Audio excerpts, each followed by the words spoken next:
નમસ્કાર, ભાગ્ય દર્પણમાં આપનું સ્વાગત છે. આપની સાથે મિત્રો હું છું આરતી. જીવનની રેસમાં જે લોકો તમને દોડીને હરાવી ન શકે એ લોકો તમને તોડીને હરાવવાનો પ્રયાસ કરશે. આજના સુવિચાર સાથે ચાલો શરૂ કરીએ ભાગ્ય દર્પણ.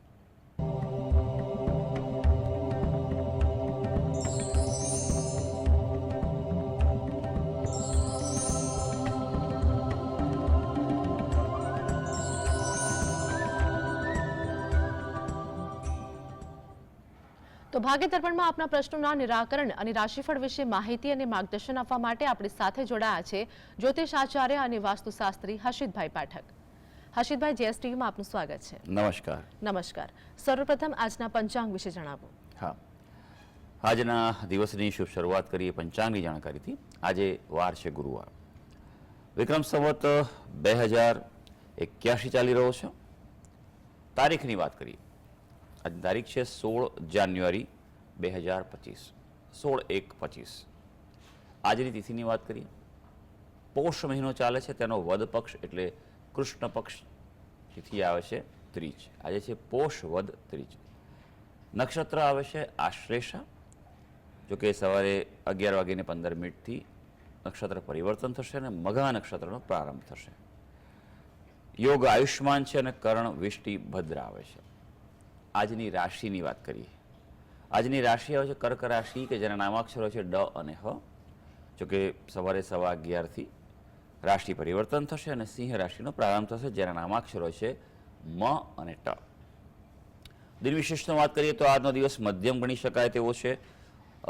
આજે કારણ કે આજે વિષ્ટિ છે, જોકે બપોર પછી વિષ્ટિ છે, 3:40 મોડી રાત સુધી રહેવાની છે, એટલે એ પહેલાનો દિવસ અને સમય એ સારો અને શુભ ગણાશે. જી હર્ષિતભાઈ, આગળ વાસ્તુ અંગે દર્શક મિત્રોને માહિતગાર કરજો.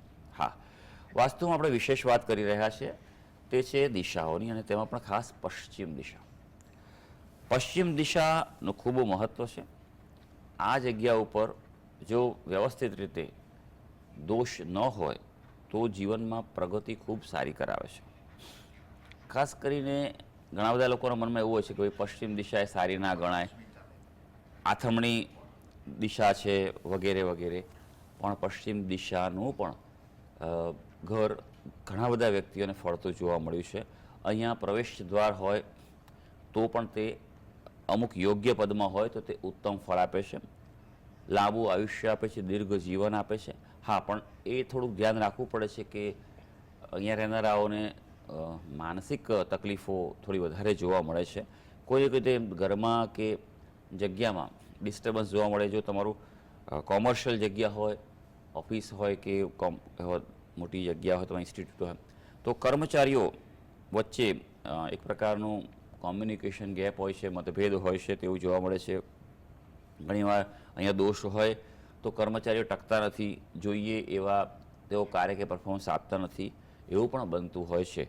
માટે હંમેશા એક વાતનું ધ્યાન રાખવાનું કે જો તમારે ત્યાં કર્મચારીઓ કામ કરતા હોય, વર્કર્સ હોય, એ બધા વ્યવસ્થિત રીતે રહે અને કામ કરે, એના માટે પશ્ચિમ દિશા એ સૌથી મહત્વની છે. આપણી સાથે દર્શક મિત્ર જોડાયા છે સ્મિતાબેન, જેમની માટે પ્રશ્ન છે, તેમની જન્મ તારીખ જણાવો.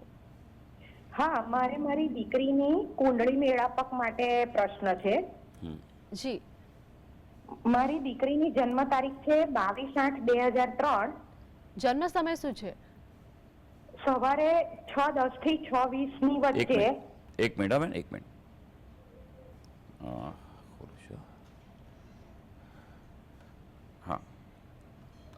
જન્મ સમય સવારે 6:10 થી 6:20 ની વચ્ચે. ફરી જણાવશો તારીખ, સમય? 22/8/2003. જી, જન્મ સમય સવારે 6:10 થી 6:20. જી, જન્મ સ્થળ શું છે? મણિનગર, અમદાવાદ. જી, અને સામેના પાત્રની જન્મ તારીખ છે 27/3/98. એક મિનિટ. જી જી, એક મિનિટ ઉભા રહેજો.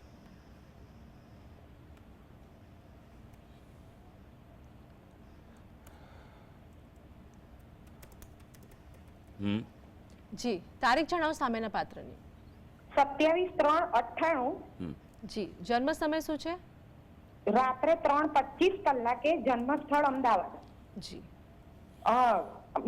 એમાં મારી દીકરીને સાદો મંગળ છે, તો સામેવાળા પાત્રમાં મંગળ કે શનિ ના હોય અને ગોત્ર એક આવતું હોય તો આગળ વાત વધારી શકાય ખરી? આ પ્રશ્ન તમારો કુંડળી વગરનો હોય તો વાત જવાબ આપી શકું, પણ છતાં આપણે તમારો જે પ્રશ્ન છે એનો પહેલાં જવાબ આપીશું. હા, મંગળ સાદો હોય પણ સામે શનિ હોય અને પાપ ગ્રહો હોય તો કરી શકાય, એમાં કોઈ વિશેષ વાંધો નથી હોતો, બરાબર છે. જેમ કે સામેવાળું પાત્ર છે તેની કુંડળીમાં 8મા સ્થાનમાં રાહુ છે તો એ પ્રમાણે વાંધો નથી આવતો. બીજું કે આપની દીકરી છે એનો પણ જે મંગળ છે તે નિર્દોષ છે, એટલે એવો વિશેષ વાંધો નથી આવતો. હા, ગોત્ર એક હોય એનો વાંધો નથી, પણ જો 7 પેઢીથી અલગ હોય, સંબંધો ના હોય તો એમાં આગળ વધી શકાય, વાંધો નથી આવતો, બરાબર છે. સૌથી મહત્ત્વની વસ્તુ છે, હું હંમેશા કહું છું એ વાતનું ધ્યાન રાખજો, આ એક ખાલી બેઝિક મેળાપક છે. કુંડળીના ગ્રહોનું મેળાપક કરવું એ સૌથી અગત્યનું છે. એટલે જો તમને લાગે કે આ અત્યારે તમને બેઝિક હા ના કહું છું, બરાબર છે, પણ તમે એ બંને નક્કી કરો તો વિશેષમાં ડિટેલમાં કુંડળી મેળાપક કરાવી દેજો, અને જરૂરી ઉપાયો અને બધું કરાવવું જરૂરી છે. નહીં તો પછી મેં ઘણી જગ્યાએ જોયું છે કે લોકો ખાલી ગુણાંકને કારણે વધી જાય છે આગળ, પણ કુંડળી નથી મેળવતા અંદરથી, તો તકલીફ પડે છે, બરાબર છે. જો ચંદ્રનો કોઈ દોષ આવતો નથી, ચંદ્ર સારો છે બંનેનો, અને મંગળ બાબતે આપણે વાત થઈ ચૂકી છે. ગુણાંકની જો વાત કરવામાં આવે તો પણ સારા ગુણાંક આવી રહ્યા છે, એટલે આમાં આગળ વધી શકાય, વિશેષ કોઈ બીજો વાંધો નથી. જી, આપણી સાથે અન્ય દર્શક મિત્ર જોડાયા છે, નિકુંજભાઈ, જેમની માટે પ્રશ્ન છે, તેમની જન્મ તારીખ જણાવો. નમસ્કાર. જી નમસ્કાર. હું નિકુંજ પંડ્યા બોલું છું. મારા સન વિશે પૂછવાનું છે. જી, જન્મ તારીખ જણાવો તેમની. એની જન્મ તારીખ છે 16/9/2002. જી, ફરીવાર જણાવજો. 16/9/2002. જન્મ સમય શું છે? જન્મ સમય સવારે 10:55. જન્મ સ્થળ જણાવો. જન્મ સ્થળ છે મહેસાણા. જી, પ્રશ્ન જણાવો આપનો. એમાં એવું છે કે અત્યારે કોમ્પ્યુટર એન્જિનિયર થઈ રહ્યો છે અને IELTS ના ક્લાસ કરવા માંગે છે વિદેશ જવા માટે. તો 2026 આસપાસ એને જવું છે, તો એને જવું કેવું રહેશે અને કયા દેશમાં જવું વધારે સારું એ ચોઈસ કરવી છે. જી જી, સારું, જોઈ લઈએ આપણે કે દીકરીએ તમારી વિગત આપી છે અનુસાર કુંડળી શું આવી રહી છે. તુલા લગ્નની કુંડળી આવી રહી છે. રાશિ જે છે એ ધનુ રાશિ છે, અને જે વિદેશ માટેનું સ્થાન જે છે ત્યાં બુધ છે, સ્વગૃહી બુધ છે, પણ બુધ વક્રી છે, એટલે ક્યાંક કોઈ પ્રકારે વિલંબ થાય તેવું બની શકે, તો ધાર્યા જગ્યાએ એડમિશન ના મળે એવું બની શકે, અથવા જે IELTSની એક્ઝામ આપવા પ્રયત્ન કરે છે તેમાં પણ તૈયારી વધારે કરવી પડશે, નહીં તો પછી ધાર્યા જે બેન્ડ કે જે હોય છે તેમાં ક્યાંક તકલીફ પડે. માટે પ્લાનિંગ અને પ્રિપેરેશન બંને અત્યારથી કરવાનું ચાલુ કરજો. 2026નું પ્લાન છે, બરાબર છે, કોઈ વિશેષ વાંધો આવે એવું છે નહીં, તમે આગળ વધી શકો છો, બરાબર. મહેનત કરવાની ખૂબ જરૂર રહેવાની છે. અને બીજું કે ડિસિશન્સ મેકિંગમાં ખૂબ ધ્યાન રાખજો. જ્યાં પણ જે એડમિશન્સ લેવાનું હોય એનું બરાબર ચેક કરજો. બીજા લોકો ગયા હોય એટલે આપણે ત્યાં જવાનું એવું ન રાખતા, એની રુચિ અને એની એક્સપર્ટાઇઝ જેમાં કરવાની હોય આગળ કેરિયરમાં એ પ્રમાણે આગળ કરો, એ એમ કહેવાય કે વધારે સારું કહી શકાય. અને જી, આપણી સાથે પારુલબેન જોડાઈ ગયા છે. જન્મ તારીખ જણાવો, જેમની માટે પ્રશ્ન છે. હેલો. જી પારુલબેન, જન્મ તારીખ જણાવો. હા, મારા સન વિશે પ્રશ્ન છે. જી, 26/7/2004. જન્મ સમય શું છે? રાત્રે 8:13. જન્મ સ્થળ જણાવો. અમદાવાદ. જી, પ્રશ્ન જણાવો આપનો. પ્રશ્ન અત્યારે છે ને એ બીટેક ના 6થા સેમમાં છે, તો એના જોબ વિષયક અને લગ્ન વિષયક પ્રશ્ન છે. મારો લગ્ન કેટલા વર્ષ છે? જી, અહીં તો ભણવા તો દો, લગ્નની શું ઉતાવળ છે બેન અત્યારે તમને? હા, પહેલા અભ્યાસની વાત કરો, લગ્નની ઉતાવળ શું કરો છો બેન? સારી રીતે ભણશે, સારી જોબ મળશે, સારું પાત્ર મળવાનું જ છે, હે ને? ચાલો, તેમ છતાં આપણે સૌથી પહેલાં કુંડળી પર નજર નાખીશું. તમે જે વિગત આપી છે અનુસાર મકર લગ્નની કુંડળી આવે છે, રાશિ તુલા રાશિ આવે છે, કર્મસ્થાનમાં ચંદ્ર અને કેતુ છે, એટલે જોબ બાબતે થોડું ધ્યાન રાખવું પડશે, ઉતાર ચઢાવ રહેશે. શરૂઆતમાં સ્થિરતાવાળી નોકરી ન બળે થોડોક સમય જાણે બદલવી પડી, 2 3 4 નોકરી બદલશે, પછી એને એક સારી અને સ્થિરતાવાળી નોકરી મળશે. થોડુંક ડિલે થાય તેવું બની શકે, પણ સારી નોકરી મળશે. જરાય ચિંતા કરશો નહીં. આ બાબતે બહુ વિશેષ ચિંતા કરવાનો યોગો બહુ જ સારા છે, કારણ કે નોકરીના સ્થાનમાં શનિ મહારાજ છે. હા, શનિ મહારાજ થોડુંક વિલંબ કરાવશે, એટલું તમારે ધ્યાન રાખવાનું છે. અભ્યાસ સારો કરી શકશે. અભ્યાસ જો એને પૂરેપૂરો જેટલો કરવો એ કરવા દેજો. માસ્ટર ડિગ્રી કરવી હોય તો કરાવજો, બ્રેક ન પાડતા. બ્રેક પડશે તો પછી આગળ તકલીફ પડશે, નહીં તો પછી જોબ કરાવવાની જોબ કરી શકો છો. લગ્ન બાબતનો આપણો પ્રશ્ન હતો, તો કુંડળીમાં મંગળ છે એ વાતનું ધ્યાન રાખજો. પણ આ મંગળ કર્કનો છે, નીચનો છે, એટલે વિશેષ ધ્યાન રાખવાનું છે. જ્યારે પણ લગ્ન યોગ્ય ઉંમર થાય અને જ્યારે તમે પાત્ર પસંદગીના પ્રયત્નો ચાલુ કરો તો એનું વિશેષ વિધાન છે એ કરાવી દેજો, અથવા એ વખતે ફરી પૂછી લેજો. જી હર્ષિતભાઈ, રાશિફળ વિશે વાત કરીશું. મેષ, વૃષભ અને મિથુન રાશિના જાતકોનો આજનો દિવસ કેવો રહેશે તે જણાવો. હા, શરૂ કરીએ આજના દિવસનું રાશિ ભવિષ્ય. સૌથી પહેલી રાશિ આવે છે મેષ રાશિ. મેષ રાશિના જાતકો જેના નામાક્ષરો છે અલ અને ઈ. ભાઈ, તમારી ખ્યાતિ વધે આજે, એવું ચોક્કસ બની શકે. આજે તમને કોઈ પ્રભાવશાળી વ્યક્તિની ઓળખાણ થાય, ને જો એવું કંઈ બને તેનો લાભ લઈ લેજો, તમારા માટે સારું રહેશે. આજે કોઈ પણ પ્રકારે સેવા કરવાનું અને સામાજિક કાર્ય કરવાની પણ તક મળી શકે તેમ છે. વૃષભ રાશિ જેના નામાક્ષર છે બ અને ઉ. આજે આરોગ્ય થોડું ધ્યાન રાખવું પડશે, નબળું રહે તેવું બને એટલે ખાનપાનમાં ધ્યાન રાખજો. કિંમતી ચીજો ખૂબ જ સાચવજો, સલામત રાખજો, નહીં તો પછી ચિંતા કરાવશે એવું છે. હા, આજે લેણા કોઈ બાકી હશે તમારા તો વસૂલવાના પ્રયત્નો સફળ થશે, માટે ચોક્કસ ફોલોઅપ અને એ બાબતે પ્રવૃત્તિ કરી લેજો. મિથુન રાશિ જેના નામાક્ષર છે ક, છ અને ગ. ભાઈ, આપના માટે થોડુંક આજે સંયમ, બ્રેકની જરૂર છે. ઉતાવળિયા અને બેદરકાર ન બનતા, અને ખાસ આજે કોઈ પણ પ્રકારે વિવાદ થાય તો પ્રોત્સાહન ના આપતા. ભલે તમારો વાંક હોય કે ના હોય, આપણે આજે દૂર રહેવાનું છે. ખર્ચા પણ આજે અણધારે આવી શકે તેમ છે. જી તો હર્ષિતભાઈ, આપણે કર્કસિંહ અને કન્યા રાશિના જાતકોનું આજનું રાશિ ભવિષ્ય શું કહે છે તે જણાવો. હા, કર્ક રાશિની વાત કરીએ. કર્ક રાશિના જાતકો જેના નામાક્ષર હોય છે ડ અને હ. આજે સામાન્ય ધનલાભની સંભાવના છે, એટલે કોઈને કોઈ રીતે કંઈક આર્થિક પ્રકારે લાભ થાય તેવું આયોજન થઈ શકે, કે અર્થ લાભ પણ થઈ શકે તેમ છે. કોઈ સારા સમાચાર પ્રાપ્ત થાય, અને આજે ખાસ ધંધાકીય યાત્રા સફળ થાય, એટલે તમારે કામકાજ અર્થે ક્યાંક બહાર જવાનું હોય તો ચોક્કસ પ્લાનિંગ કરી લેજો. સિંહ રાશિ જેના નામાક્ષરો છે મ અને ટ. આજે થોડુંક સામાજિક કાર્યક્રમ માટે તૈયાર રહેજો. ક્યાંક સેવાનું કામ કરવાનું મળે, કોઈને મદદ કરવાનું, તો આજે સૌથી પહેલી પ્રાયોરિટી એને આજે આપી દેજો. હા, પોતાના જે પણ કામ હોય એમાં રિલેક્સ નહીં રહેવાય.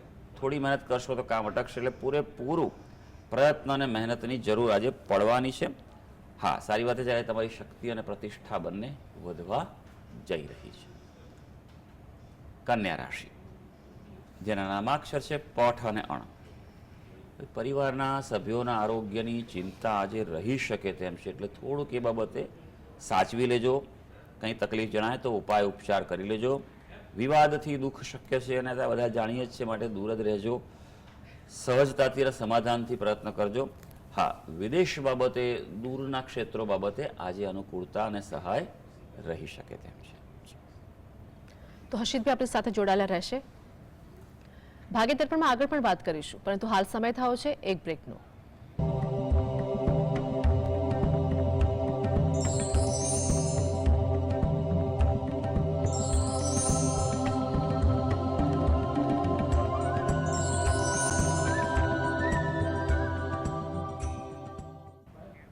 બ્રેક બાદ સ્વાગત છે. હર્ષિતભાઈ આપણી સાથે જોડાઈ ગયા છે. જે પ્રમાણે વાત કરી કે આપણી સાથે દર્શક મિત્ર વિશાલભાઈ જોડાયા છે. વિશાલભાઈ, જેમની માટે પ્રશ્ન છે તેમની જન્મ તારીખ જણાવો. 29/5/1995. જન્મ સમય શું છે? જન્મસ્થળ 11:15 રાતે. જન્મ સ્થળ જણાવો. અને જન્મસ્થળ સોરપુર. પ્રશ્ન જણાવો આપનો. લગ્ન માટે અને વિદેશ માટે. લગ્ન માટે અને વિદેશ જવા માટે. વિદેશ જવા માટે. જી, કોનો પ્રશ્ન છે ભાઈ? સોરપુર. કોના માટે પ્રશ્ન છે આ? અમારા બાબા માટે છે. શું કરે છે તમારો બાબો અત્યારે? શું કરે છે બાબો? એનો જોબ કરે છે. જોબ કરે છે. સારું સારું, ચાલો. સૌથી પહેલાં તમારો લગ્ન માટેનો પ્રશ્ન છે, પણ તે પહેલાં કુંડળી જોઈ લઈએ. તમે જે વિગત આપી છે અનુસાર મકર લગ્નની કુંડળી આવે છે. રાશિની જો વાત કરીએ તો વૃષભ રાશિ આવે છે. લગ્નનો સ્વામી શનિ કુંભનો સ્વગૃહી છે, ધનસ્થાનમાં છે, એટલે જીવનમાં ધીમે ધીમે આર્થિક બાબતમાં પ્રગતિ કરશે. સપ્તમ સ્થાનનો અધિપતિ ચંદ્ર જે છે એ સૂર્યની સાથે છે, એટલે અસ્તનો છે, નબળો છે, એટલે પાત્ર પસંદ ખૂબ ધ્યાન રાખજો. આ કુંડળી મંગળ દોષવાળી પણ છે, એટલે માંગલિક કહી શકાય. એ પ્રમાણે મેળાપક કરવું જરૂરી છે. યોગની વાત કરીએ તો 2025ના એન્ડમાં એટલે દિવાળીની આસપાસ એક સારો યોગ છે, નહીં તો પછી 2026ના મધ્ય ભાગથી બહુ સારો યોગ શરૂ થઈ રહ્યો છે, એટલે એ ચિંતા ન કરતા. બીજું વિદેશ માટે જો વાત કરીએ તો વિદેશ માટે યોગ સારો છે. વિદેશ માટે યોગ ચાલુ થઈ ગયો છે. 2025 અને 26 બંને વર્ષ સારા છે. જી. આપણી સાથે લાલજીભાઈ જોડાઈ ગયા છે, જેમની માટે પ્રશ્ન છે. તેમની જન્મ તારીખ જણાવો. 1/10/56 જી, ફરીવાર જણાવજો. 1/10/56 1/10/56 જન્મ સમય શું છે? જન્મ સમય માલુમ નથી. મારો જન્મ છે નાના આકડિયા. પ્રશ્ન જણાવો આપનો. હવે મારે ટ્રેક્ટર લેવું છે તો આ મહિનો મારા માટે કેમ છે? જી, શું છે તમારે? ટ્રેક્ટર મારે લેવું છે તો ટ્રેક્ટર. આ મહિનો કેમ છે મારા માટે? હાજી હાજી. હવે જો પહેલી વાત તો એ છે કે ભાઈ આપની કુંડળી બનતી નથી, કારણ કે આપણો જન્મનો સમય નથી, બરાબર છે. એટલે ચંદ્ર કુંડળી અને અન્ય રીતે આધારે જો જોવા જઈએ તમારું તો સિંહ રાશિ આવી રહી છે, એટલે અત્યારે તો યોગ સારો છે, પણ ફેબ્રુઆરીના પહેલા અઠવાડિયા પછી યોગ વધારે સારો થઈ રહ્યો છે. એટલે સમજો કે માર્ચ મહિનાની આસપાસ, ફેબ્રુઆરી મધ્યથી માર્ચ મહિનાની આસપાસ યોગ સારો તમારો ગોઠવાઈ રહ્યો છે.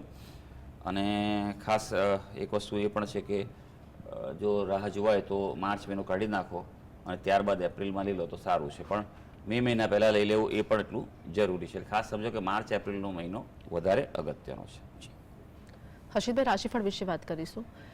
તુલા, વૃશ્ચિક અને ધન રાશિના જાતકોનો આજનો દિવસ કેવો રહેશે તે જણાવો. હા, તુલા રાશિની વાત કરીએ. તુલા રાશિના જાતકો જેના નામાક્ષરો છે ર અને ત.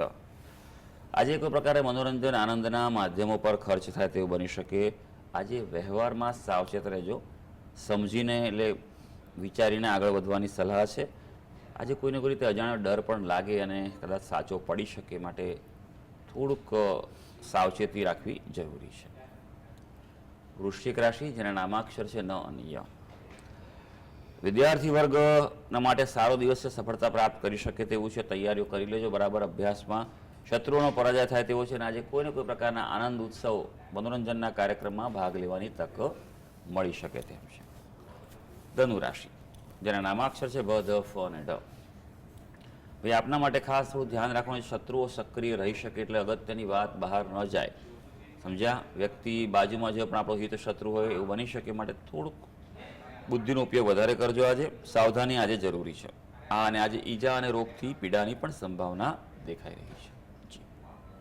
હર્ષિતભાઈ, આગળ અંતિમ 3 રાશિ મકર, કુંભ અને મીન વિશે જણાવો. હા, મકર રાશિની વાત કરીએ જેના નામાક્ષર છે ખ અને જ. આજે દુષ્ટ લોકોથી સાવધ રહેવાનું છે. તેવા લોકોની સંગતથી પણ દૂર રહેજો, નહીંતર તમને જ નુકસાન થશે. શારીરિક પીડા પણ કોઈ પ્રકારે ભોગવવી પડે અને તેના કારણે વિશેષ વિક્ષેપ અને નુકસાન થવાની સંભાવના છે. આજે કોર્ટ કચેરીનું કામ હશે, વિવાદોનું કામ હશે, તો તેમાં તમારી તરફેણમાં અનુકૂળતા રહી શકે. હવે કુંભ રાશિ જેના નામાક્ષર છે ગ, સ, શ અને શ. આજે સમજદારીપૂર્વક કાર્ય કરવાની ખૂબ જરૂર છે.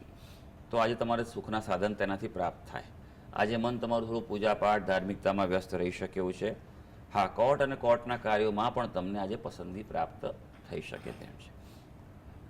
હવે મીન રાશિ જેના નામાક્ષર છે દ, ચ, ઝ અને થ. શત્રુઓ નુકસાન પહોંચાડી શકે તે છે, માટે થોડુંક સાવધાની સાવચેતી રાખજો. મજબૂત સ્ટ્રોંગ રહેવાનું છે. વાહન અને મશીનરીના કામકાજમાં પણ ધ્યાન રાખવું જરૂરી છે. કોઈ જૂની બીમારી પણ આજે બહાર આવી શકે, અને જો એવું થાય તો તેના વિશે યોગ્ય ઉપાય ઉપચાર પણ કરી લેજો. તો સર્વે દર્શક મિત્રોનો આજનો દિવસ શુભ અને મંગળકારી જાય તેવી ઈશ્વરને અભ્યર્થના. હર્ષિતભાઈ, જીએસટીવી સાથે જોડાવા બદલ દર્શક મિત્રોને માહિતી અને માર્ગદર્શન આપવા માટે આપનો આભાર. ધન્યવાદ. નમસ્કાર. તો ભાગ્ય દર્પણમાં હાલ બસ આટલું જ. ફરી મળીશું. ત્યાં સુધી આપ જોતા રહો જીએસટીવી.